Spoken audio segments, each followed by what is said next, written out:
Tinga-tinga pa. Nga eh, parang hindi kagandahan. Lucky. Saan din na rin? Remember kami na daw.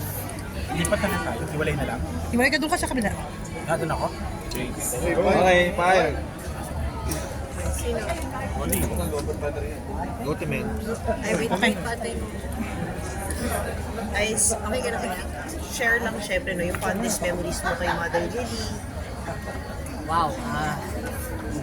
Well, I was a regal baby.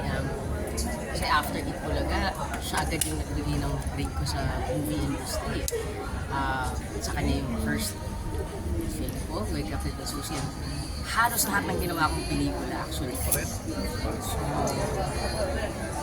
So, itong legal compound na to, ano to, from bahay to school to dito, diretso, ganyan. Dami kong memories dito habang nagda-dubbing ako. Kasama kami. Tapos, ano ba? Tapos yung si Mother, siya yung nagbigay ng bahay sa akin. Kasi naalala ko parang yung 5 films ko na ginawa, sobrang nag-box office lahat. So, yun yung bonus niya sa amin, yung bahay namin sa Mubo.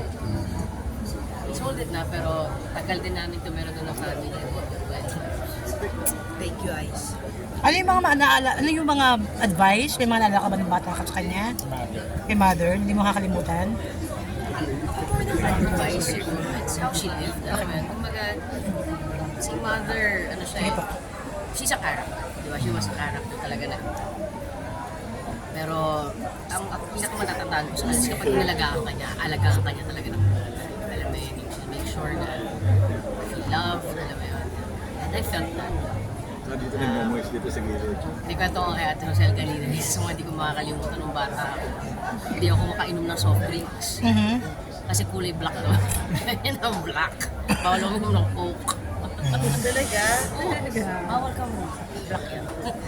Black bawal.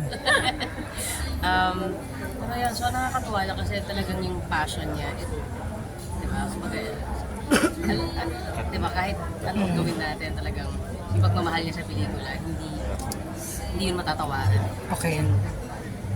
Pillar siya talaga. I mean, one of the biggest pillars of our industry. So, sabi ko noon, when I found out na Mother passed away, end of an era din. Mother is mother. Okay. Thank you, sir. Maraming salamat sa iyo. Thank you.